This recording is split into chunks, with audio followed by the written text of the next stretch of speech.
Happy Friday, ladies and gents. We're ready to rock and roll this joint. Accelerating your business. How's that going to happen? Let's find out. Good. Shut up and sit down. The Business Bros Podcast was created for you. Learn from the business professionals who come to share their stories. Find out what's working in business, on social media, what's hot and what's not, straight from the mouths of successful entrepreneurs out there doing the real work. And now, welcome to another episode of Business. We got the fire going on. Yeah. In San Diego. Ham, take it away. A heat wave in San Diego. We're bringing the fire right here. All right, all you business pros. Before we jump into the show, just a quick reminder to please subscribe on whichever platform it is that you're listening to us on today. Give us a like, give us a follow, subscribe, and drop a review, and help other like-minded business owners find value from our awesome guests while we rise up in the podcast rankings. And if you want to be a guest on the show, I missed that last part, we will really appreciate it. And if you want to be a guest on the show, we'd love to have you on and learn from you as well. Go to www.businessbros.biz/podcast guest. Schedule your time slot. Don't forget to follow us on all our social media at Business Bros Pod. Ladies and gentlemen, we are so excited and so honored to bring another incredible guest on the Business Bros Pod. Our guest today is the preeminent advisor to CEOs who want to safeguard their businesses and their lives from unpredictability, establishing strategic partnerships that empower them to never again worry about growth. Having worked with over 1,500 CEOs across 33 countries, our guest is an expert in helping businesses expand internationally. As a world-renowned speaker and philanthropist, our guest's goal is to help over 800,000 kids in Latin America become entrepreneurs using local businesses in the next 3 years. Local resources in the next 3 years. We can't be more thrilled to hear some incredible stories from this well-traveled thought leader and humanitarian. Joining us today out of the great state of Texas, the CEO Confidant from Divine Human Ventures and Wisdom for Kids. Welcome to the show, Angel Ribo.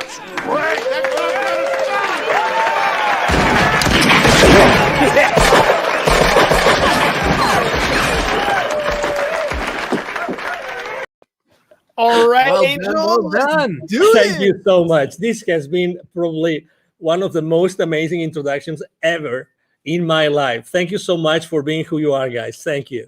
Oh, well, what can I say? James prides himself on the intros. They're probably Fun.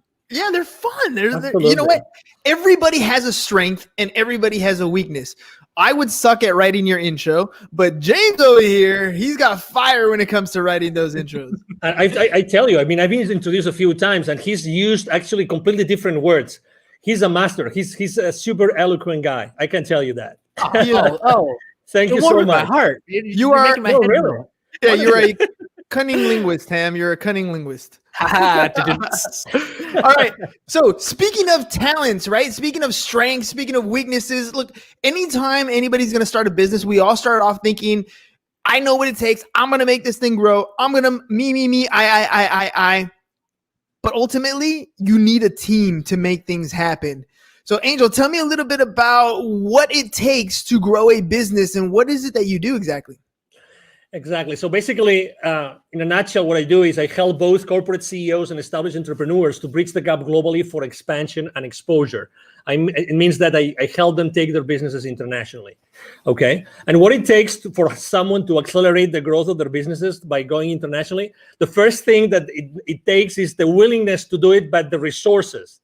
The resources. I've seen many times people wanting to go internationally, fully internationally, and they have not made their homework. They have not really taken into consideration what it takes to go internationally. Very often it happens to us entrepreneurs that if we have an offer online, we think, okay, so if we are super successful in the US, then going south of the border, we just translate our materials, our courses, whatever that is, and we're going to be successful. I hate to say no. No, there's many more things involved in going internationally, and you have to do your homework. And there's financial implications on the decision of going international. So you have to consider those implications. Let's hover here for a second, because we live in an age where the World Wide Web has literally shrunk the planet. We can have international quote unquote business going on from the living room or your basement or wherever you're talking about. So let's hone in on that. What do you mean when you're talking about growing internationally?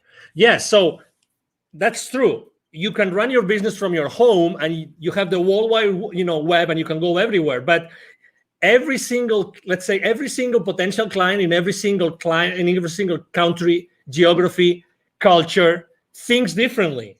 You have to acknowledge that, and you have to really know what is going to drive a potential sale from another country. Okay, so being reactive, we might have clients from other geographies, but the reality is that talking to someone, let's say south of the border or north of the border, talking about the US, right? It's different. And you have to be, if you really want to be strategic and you really want to be successful, you have to do it differently. You have to think about it. Okay, so you can run your business from your home and you have the World Wide Web open, but there are things that you have to take into consideration from the point of view of the client. You have to talk to the client differently on every culture. Remember, we are, separated, sometimes even trying to go, let's say I have a business in Texas, and I really want to be successful in taking my business to another state. That there are cultural differences, right? That huge. Someone in Utah is different from someone in Texas, right? And everybody knows that. So if you really want to be successful, does it make sense to consider the differences between selling in Utah and selling in Texas? Of course it does. And you spoke about in the introduction, you actually mentioned something, which is, are you partnering with the right people? Probably if you want to go international, or even, as I said before, to another state, what about partnering up with someone who's already there, who's already aware of those differences, that can help you be more effective in conducting business in that area? And this is very often a blind spot that people forget. So, okay, it's easy to run your business from your home, but be mindful, be aware of the differences. What kind of differences should we be looking for when we're first starting out? Because there are so many. Like you said, there's cultural differences, there's currency differences, there's tax treatments. There's all kinds of things that we can think about when we're talking about those differences. But what are some of the first things that we should kind of pay attention to? So that's why go step by step. Going internationally right out of the gate, I don't think is the right thing to do, unless you only go internationally to a specific area because you know that there's a need for that there, and you know that the people there are going to buy from you. Unless that's the case, it's scaling up by accelerating the growth of your business by going international. It means that you have already had to establish your business somehow. That's very important. Okay, so initially, I don't recommend anybody doing that unless, again, that's going to be your number one strategy. So if that's your number one strategy, you have to really know what these people want. Okay, the people in this area, what do they want? So you have to really speak with these people over there. Sometimes we tend to think, oh, it's extremely difficult. No, it's very easy. Reach out. There's social media again, and you can go in social media and you can start talking to people who live in that area. It's really simple.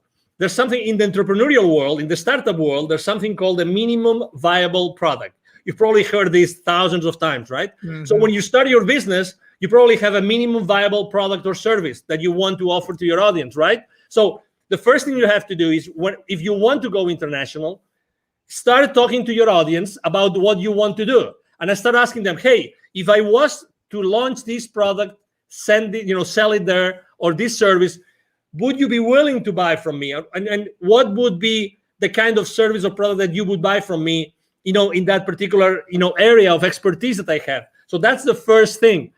Talk to your market early on your business strategy. And sometimes, and I think that's probably, we are all to blame, for this, which is we try to be perfectionists. We try to be like, we have all the responses, all the answers before we do anything else. There's one business mantra. There's one mantra I use with every single one of my clients. I've been using for the last 5 years since I started my own business, which is take imperfect action now. take imperfect action now. Hey, don't worry about anything else. You only need yourself, and you need to start reaching out to the people in the market, in the place where you want to start selling your products or your services. That's it. Start talking to them and start making mistakes. Start making mistakes. There's no such thing as the perfect sales pitch, the perfect service, the perfect product. There's only the thing that you reach out to the potential buyers and you know what they think, and keep on making, keep on perfecting your pitch, keep on perfecting your product and your service. Really, that's the first step. Take imperfect action now. I love that. I love that because it's absolutely true. I talk about that all the time about taking action, and you have a choice. You can do it or you cannot do it. And I think the people who sit back and try to wait till it's 100% perfect are the ones who struggle. I forgot what book I read it in, but they were talking about, I think it was Mentor to Millions. And what they were saying was most successful people wait until they have about a 70% of a plan, right? After that, they put it into action because there's nothing else you can predict. At that point, you have something that's viable that'll take you in the direction that you want to go. Will it get you to the destination? Probably not. But you're moving forward and you're not stagnant and stuck in one particular situation or at worst, not taking any action, right? When I remember reading or learning about Disney, and they were opening up in China, I think it was China or Japan, I'm not sure exactly, but they were out there in the East. And when they went out there, they opened up operations right away, just like they had done in Florida, just like they had done in Disney. And they didn't take into consideration some of the cultural differences and had to restructure some things. So, acting on a plan is first and foremost. When you're talking to CEOs or different people who are ready to take that next scale, right? What's some of the fears that they have or some of those hesitations that prevent them from taking action? Well, it's always uncertainty. When you're stepping into, uncharted territories, everybody is, okay, is that going to work? How long is that going to take? There's always uncertainty. But again, there's uncertainty in everything that we do in life. So, and we still take action. So the first thing is uncertainty. And they need to know they always ask me, what are the chances that this kind of service or product is going to be successful? And I would like to share something. And this piece of information, it came from, there's the number one entrepreneurial program as far as college degree goes in the country is from a school in Massachusetts called Babson College, okay? Mm-hmm. They're very well known. You probably heard of them. Consistently, the number one entrepreneurial program, actually not only in the country, but in the world most of the time. Okay, so I was talking to the director of the accelerator, and that was 4 or 5 years ago. And she was telling me, Angel, 5 years before, so 10 years ago, it would take probably a few $100,000s for any technology, any startup to make a difference in the world. I'm talking about 5 years ago. Today, 5 years ago, only $15,000 to $20,000 was the amount of money that some startups had as a seed money to start disrupting the world. The point I'm trying to make is more and more often we see that the amount of money needed to make a difference in the world is lower and lower, is smaller and smaller. So what's the difference? The difference is that today there's so much technology out there that we can scale up any service or any product in the market like fast, like really, really, really fast. So again, going back to the same thing, take imperfect action now. Take imperfect action now. You really don't need so much time or so much money. What you need to do is to make sure that you start proof testing your value proposition, your product or your service in the market as soon as possible. So you can start burning, those early stages, and you can start, perfecting your product and your service. And you realize that, and you eventually see, you see the future with a level of uncertainty which is much higher. Again, to your question, it's uncertainty, but how do we lower the level of uncertainty? It's just by taking action, by start connecting with the market and start exposing our value proposition in the market. You have a ton of energy, and I love that because Thank you. when people come on the show, it's not always as exciting when the other person doesn't have energy, but that Thank you. fuel comes from somewhere, right? Yeah. Why did you get into this particular space? I mean, it sounds like Thank you're you. ready to take on business and scale things at your own rate, and yet you took Thank a you. different approach. Why that approach? Why what you're doing? Why is it what you're doing gives you so much energy? Well, probably because, well, number one, I would say first of all, because of my father, probably because my father is a super positive guy. Extreme. I mean, back in Spain, he's right now 80 years old. He's going to be 81 this year, alive and kicking. He's still working on business. He's always been like that model for me, like always super positive. He's made a lot of he's set up and grown a lot of businesses, both nationally and internationally. He's made a lot of mistakes, but you know what? He was always in that mood, always. And every time he was being asked, he was always, his first statement, he was always, I am so blessed that I have been able to help these hundreds of families, these hundreds of people with the families behind them. And that's the legacy. That's his legacy. So I think that this, flame that I have inside of me is because I really like to share my experience with people. And I was born to do this. I was born to, originally, both my mom and my dad come from very humble origins, really humble origins. Still my family has a ranch in the north of Spain. That's where we come from, the Ribo family, but that doesn't mean that I couldn't do many other things. So I always had this flame inside of me of leaving a legacy, of teaching others. I love teaching. I love training. I love sharing my experiences. That's why I'm so involved with the local community here in Dallas. I'm invited to, the startup weeks, startup weekends. I'm invited to be jury sometimes. I'm very involved with business incubators and accelerators here, just because I like to share. I like to share, and it's a decision. It's a decision. It's my decision if I wake up in the morning and I show up to the world in one way or another, and that's my decision. That's my option. That's who I am. It's a Friday evening, right? I have had so many calls this week. I have talked to so many people. I've had so many face-to-face meetings. But you know what? I am loving this interview, and I could be, and right now, if you told me, hey, Angel, you have to mentor, 20 people in a coaching call within 30 minutes, I'm gonna do it. I'm not gonna lie to the audience. How long ago did you offer me to be on your show? True. It was yesterday evening. So Exactly. less than 24 hours. Less than 24 hours. And I was super excited. I said, yes. You know why? Because I always say, why not? Why not? If there's a single person in your audience right now who can benefit from what I'm saying, oh my God, the day has paid off. The chance has paid off. The possibility that you guys have offered me has paid off. What is the core? What is the core of the CEO Confidant? Like, what is it that you're trying to achieve? Your mission in the business to that can help more and more entrepreneurs get to the level that they want to get to. Thank you. For me, it's always been connecting the unconnected.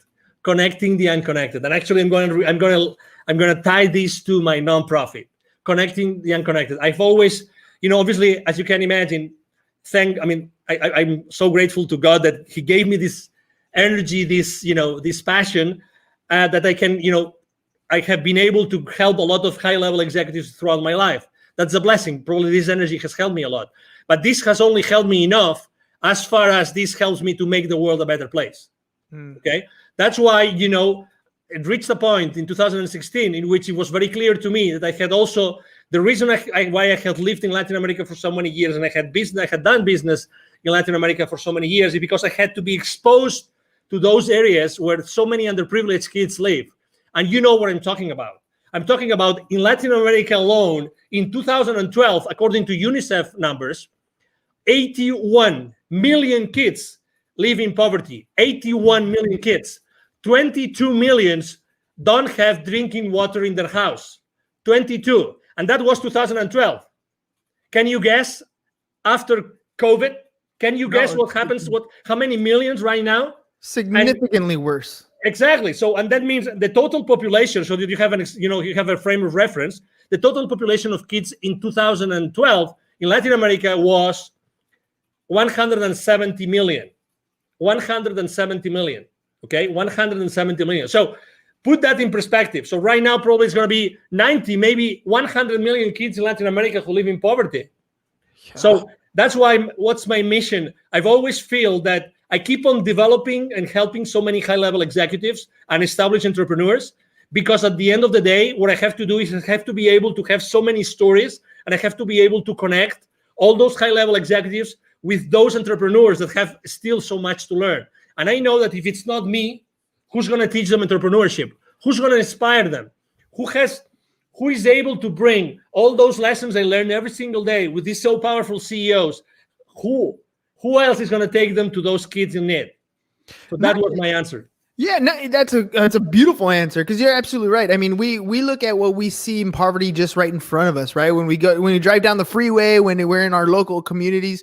But the difference is, the poverty in the United States is much different than the poverty in almost any other country. It's just a different level. I remember being young as a young kid at my parents, and we would always go to church, and they would send us to missionary things down the other side of the border, and you just have this awe that everything from the pair of shoes to the sweater that you have on to the meal that you had has such a different value to the people down there than just you. The things you take for granted, you don't even realize until you're, things like where you're crossing the border. When I remember coming back on the border and little kids, small 4 or 5-year-old children coming up barefoot, dirty, ragged clothes, just trying to sell something to make a living. And we don't quite understand the level of poverty because we're blessed to be in this country.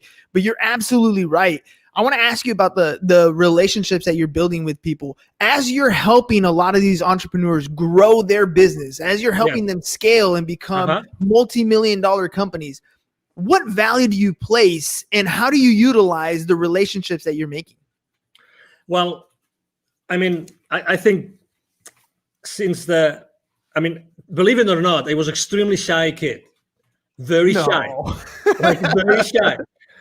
Most of I would say every single one of my classmates up to high school, they would not believe it's me talking right now.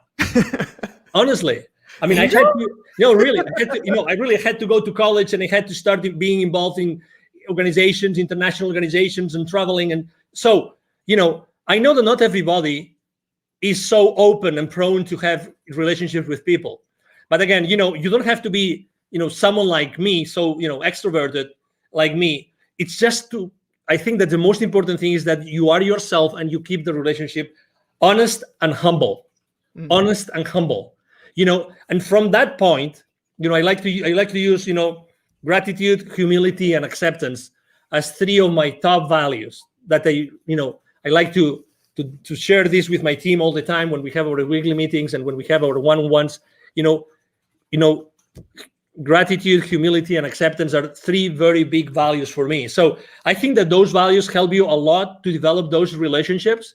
And out from those relationships, it's like, as you know, I'm very active on LinkedIn, and I have very, very large following and very active there. I post every single day, large high engagement from my audience. And it's the same thing when I start relationships with people in there that they don't know me of anything. I start from a very humble way. I'm not the guy that's going to send you 5 consecutive messages as soon as I say accept. I'm not that kind of guy. My connecting message has one sentence, only one, and I don't send a second message. You just wait. Yeah, I just wait, and whenever it's good, and I think I have some value to offer to that person, as if it was you, then I say, hey, as I know that you do this, I think that you might be interested in having this information I just got from someone else. Again, partnering up with, giving the value that someone might need, and if they say I don't need it, that's okay, and that's fine. That's why a value download on people. I don't really believe in downloading things on people that they don't really need. So that's why I always keep my connections online as much human as possible. And when I left corporate America, I had like 800 connections. Right now, I have almost 27,000. Well, let me ask you about that, because you said, when you were younger, you were an introvert, and now you're very extroverted. What was it that pushed you to that next level? There's so many people out there that are introverted, and they know they have to have better relationships. They know they need to pick up the phone and talk to people. They know they need to be more extroverted, but they can't get across that point of actually making those connections. What pushed you to that next level? That's a great question, because probably I wasn't allowing myself to be myself. I was not standing on my own power. I thought that I had to fit in, and I wasn't socially enough. I wasn't enough. No, really. Because I thought that what I was standing up for wasn't enough to be just myself. So I had to be hiding, behind anything else or anybody else, until I realized that, oh my God, what I'm saying makes sense. So it was a gradual process. It wasn't just like, oh, tomorrow I'm going to be extroverted. And so I was fascinated by something, which was, in my case, in college, because I told you I started to bloom in college, which was becoming or being the leader of an organization, but being like the leader, but the leader behind the scenes, right? Not the leader like showing up all the time. Wizard of Oz. So sometimes, so at some point, I had no option but to be in front of a lot of people. And then suddenly, everything was going well, and I was, leading that organization in my college and everything. But there were issues. So I have to tell you that realizing that not everybody is going to like me actually helped me to be stronger. I realized that I didn't have to fit in. I realized that I have to be myself and always be myself. So I had a completely 100% certain place where I could go back and pull up the rest of my life. You know what I mean? Yeah. If you're pretending to be someone else, you don't have that place of safety. But when you're always yourself, when you're always standing on yourself, on your grounds, then you have that place of power. And I have to also tell you, I remember the most dramatic situation in my life was actually that I got married. My first marriage was in 1996, still in Spain. And I unfortunately didn't work out, and I only was married for 5 months. Oh.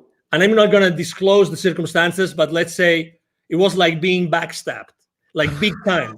And I got married with my college sweetheart. Oh, come on. Now you're leaving all the meat on the bone here. Now we gotta know what's going on. No, but let me tell you, I remember as if it was now. I had to drive back. When I found out what my wife was doing, and I confronted her that night, and I will never forget that night, when I confronted her that night, and she told me yes, I remember taking my car the following morning and going and driving to where my parents lived. I remember that both my mom and dad were waiting me, they were living at the 6th floor, they were waiting for me, and I started crying like a baby on my mom's arms, at my mom's arms, saying, can't believe it. I don't know. How can my life collapse? What did I do wrong? I had the car, we had an apartment together. We had all those projects together, the perfect job. We had this beautiful house in the mountains to go to ski. Everything was perfect. But suddenly, boom, so you thought. Boom, and not even 1 year, like 5 months, 6 months. I felt betrayed. You name it. I tried to save my marriage, and I immediately said, okay, let's go to a counselor. But unfortunately, the other party wasn't there. So I said, okay. So the rest of my life starts here today. Yes. And then, you know what? 1 year and a half later, I had already left Spain for good. And I have not been back to Spain, but to visit my family. Again, it's the realization of I have to be me. And I am strong because I don't have to fit in with anybody else. I have to be myself. And that's my foundation. That's my essence. And I will build up the rest of my life because of that. Had I not taken that decision, we would have never had this conversation, you and I, today. You know that I want to say I love that story, but I kind of, it's not quite the right thing to say. But the fact that you accepted it at the end, right? The heartbreak, the pain, the agony, what you're going through, those are feelings that you're going to have.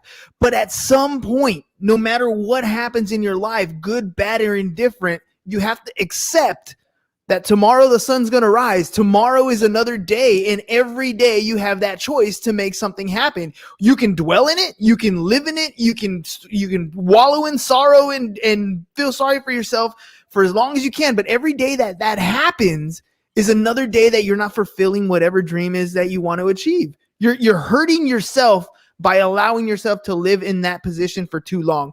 Feel it, hurt it, learn from that mistake. But you need to make a choice and accept that it happened. Totally. Otherwise, you're never going to move forward. I agree. And I have to say, this counselor that, we went together, with my ex-wife at that time, it was the same counselor that said, hey, okay, so she's not coming back. Can you please help me? Can you please help me go through this path? Can you please help me? And I have to tell you, the certainty that this counselor told me, so these are the stages you're going to go through. A, B, C, D, and E. He told me, he explained those to me, and I understood them, and I said, okay, where am I now? And he told me, no, it's a good question. It's a good question. Yeah, of course. So you are here. Okay. Typically, what do you see in your practice? How long is it going to take for me to get to the final, destination of this, of this, whatever it is, right? Of this journey. He said, well, it's up to you. I've seen people here and I've seen people there, and I've seen people that will never recover from a divorce or from a separation. Okay. Mm-hmm. So I kept on going with him. I kept on having, again, I asked for help. God bless. That's something I obviously, in any facet in life, ask for help, look for help. Always. There's always going to be someone that can help you. Always. The only scarce resource in your life is time. Yes. Get over any situation, any challenge with the help of someone that's been there before. Do that. Don't hesitate. It doesn't matter. Money comes and goes. Do that. And oh my God, after 6 months of my separation, guess what? Guess who came after one of my, I just finished one of my swimming practices. I love swimming. Guess who came to say, I would like to come back together? Who was it? I'm not going to say, but you know the story, right? You know the story. And I said, unfortunately not. I don't want this to happen in the future when we already have children. I don't want that for my life. Decision made. Imperfect decision. Don't know what the outcome was going to be, but you weren't going to do it again. No. Oh man, Angel, that's, I love that, the whole idea of time scarcity, right? You only have so much time in your life. And yes, ladies and gents, you're going to feel uncomfortable when you're going to make a decision. You're not going to know the outcome. It's going to be scary. It's going to feel weird, but do it anyways. Do it anyways, because there's only two types of regret that you're going to have when you're older. And one of the biggest ones, the worst ones, is when you're 98 years old and you are incapable and you're out of time to have that regret to worry about. So take the action. You might make a mistake and it's okay. There's always a way to correct, but take that action. Angel, before we head out, let our audience know if they want to work with you, how can they get a hold of you? Absolutely. The first thing is, it's very easy. Send me an email. I have a team behind me. We all work together. We will always respond to you. My email is very easy. My email address is angel@angelribo.com. I'm going to spell it for you. ANGEL@ANGELRIB as in boy O.com. That's the easiest way. If you want to know, what I do, what I stand for, you can go to LinkedIn, Angel Ribo, the CEO Confidant. And you will see me there every single day posting. I post a lot of personal stuff because I think it's important for everybody to know, what I think is important for me. And obviously, I would like to help you. And needless to say, thank you very much, guys, for being so kind with me and allowing me to be today on your show. Hey, man, thank you for coming on last minute. Thank you for sharing, being vulnerable. I honestly believe that some of these stories that we have in our life, some of the worst stories in our life, make the greatest connections with people. So thank you very much for sharing some of your worst times with us.